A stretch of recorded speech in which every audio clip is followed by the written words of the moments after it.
Have you ever felt a spark of desire in the most unexpected place? What happens when a simple landlord-tenant relationship turns into a night of passion that changes everything? This isn't just a story about attraction, it's about connection, vulnerability, and the kind of night that leaves you breathless. Stay with me, because this one will make you rethink the boundaries of love and desire. When I rented out the upstairs apartment, I wasn't looking for anything more than a little extra income to cover the mortgage.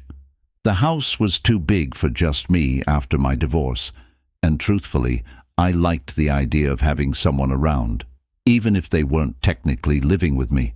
When I met Jack, I knew he was exactly the kind of tenant I needed. He was older, maybe mid-50s, with salt and pepper hair, strong hands, and a quiet, polite demeanor that made me feel instantly at ease. He worked mornings at a bakery downtown and had a calming way about him, like he'd seen enough of life to never get too ruffled by it. He moved in the following weekend, and right from the start, Jack was thoughtful. He brought me fresh pastries every Friday morning, still warm, flaky, and buttered to perfection. "Extras," he'd say with a smile, as though I didn't know he was going out of his way for me. He fixed the leaky kitchen faucet without my even asking, cleaned the gutters after the first heavy rain, and even helped me assemble a new bookshelf I'd bought on impulse. And oh, the way he smelled, a mix of fresh bread, coffee, and something woodsy, like cedar. Every time I passed him on the stairs, my stomach fluttered just a little. I didn't think much of it at first, just harmless attraction. It had been years since I'd been with anyone, and Jack was, well, mature in all the right ways. He wasn't flashy or trying to impress me. He was simply kind, capable, and undeniably attractive. But then there was the night I caught him in a tank top while he was fixing the garden gate. His broad shoulders glistened with sweat, and the muscles in his arms flexed as he worked. I couldn't stop staring. That was when the little spark of attraction turned into something more primal. And that's how I found myself nervously setting the table one Friday night, my heart racing in anticipation. "Dinner?" Jack had asked earlier that week. His brow furrowed slightly, as though the idea of being invited was surprising to him. "Just a little, thank you," I'd replied breezily, though my intentions were far from innocent. I wore a simple black dress, nothing too obvious, but enough to remind him I wasn't just his landlord.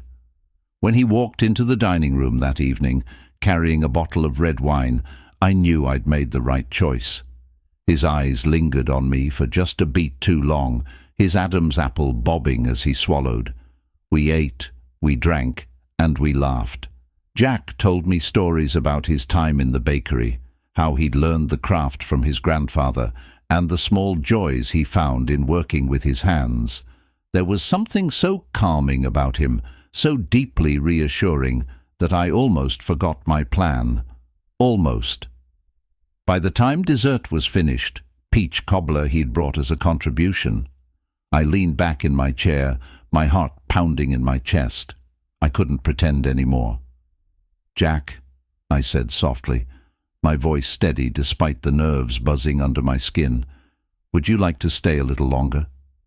I wasn't sure how he'd respond, but when he stood, crossed the small space between us, and kissed me, firm, deliberate, and with the kind of confidence only an older man could have, I knew I'd made the right move.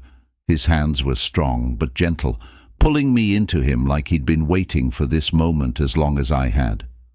"I've wanted you," he murmured against my lips, his voice low and rough, sending shivers down my spine. When we finally made it to my bedroom, my heart was racing, and my body felt like it was buzzing with anticipation. Jack didn't rush. He stood at the edge of the bed, looking at me with this deep, smouldering gaze that made me shiver. "Undress for me," he said, his voice low but commanding, his hands resting on his hips. I wasn't used to being told what to do in the bedroom. It sent a delicious thrill through me.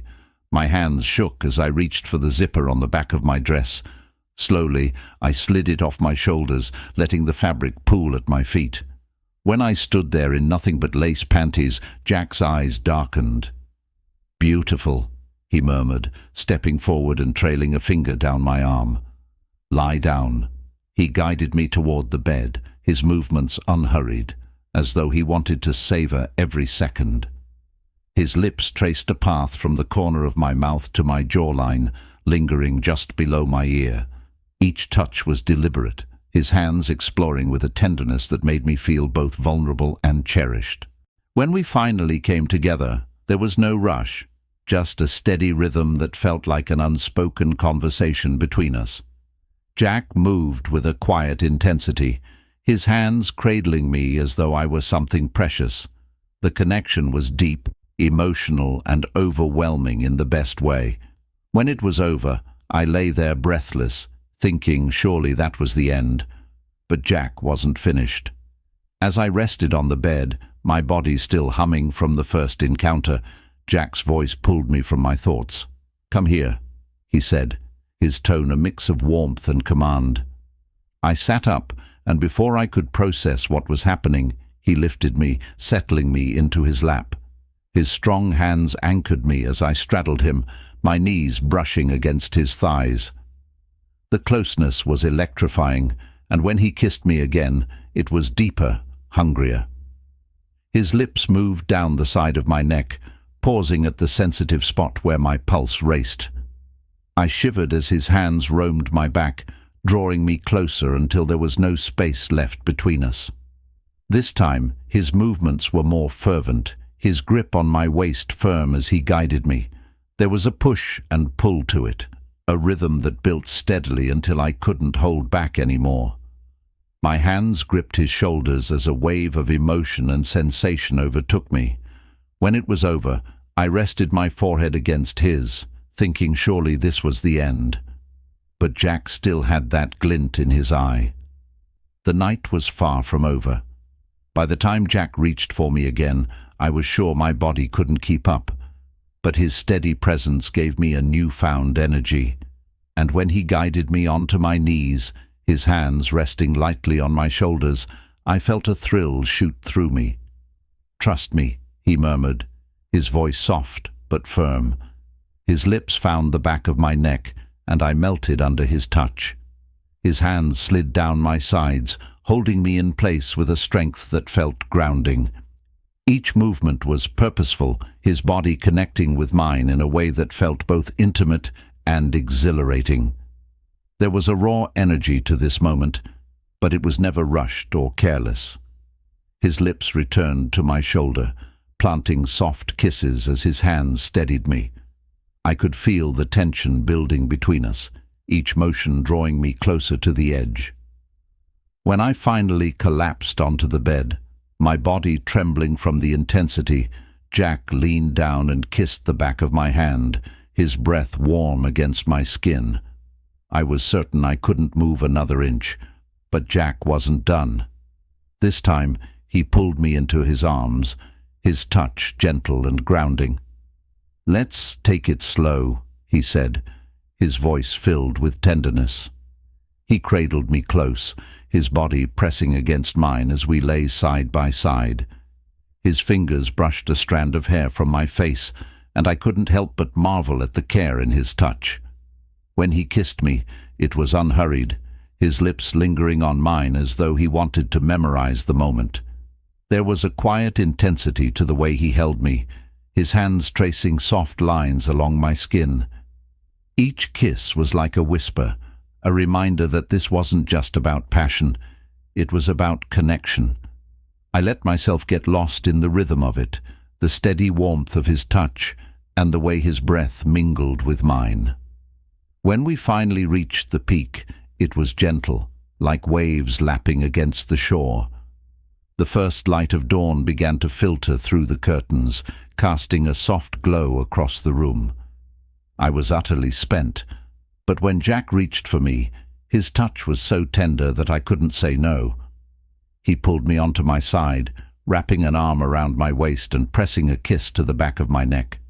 "Just one more," he whispered, his voice like a quiet promise. This time there was no rush, only a sense of reverence.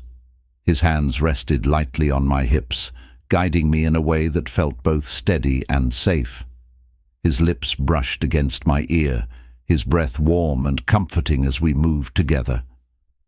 The world outside faded away, leaving only the quiet intimacy of the moment.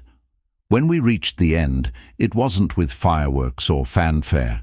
It was with a deep sense of satisfaction and connection, as though we'd shared something far greater than the sum of its parts.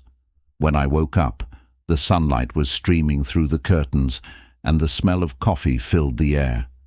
My body ached in the best way, a reminder of the incredible night we'd shared. I found Jack in the kitchen, humming softly as he flipped pancakes. He turned when he saw me, his face lighting up with a warm, boyish grin. "Morning," he said, handing me a cup of coffee. I took it, my fingers brushing against his as I smiled. "Morning." As I sat at the table, sipping my coffee and watching him move around the kitchen, I felt a deep sense of peace. Jack wasn't just a tenant anymore. He was something more, something I hadn't realized I was missing. Whatever the future held, I knew one thing for certain. I didn't regret a single moment of the night before.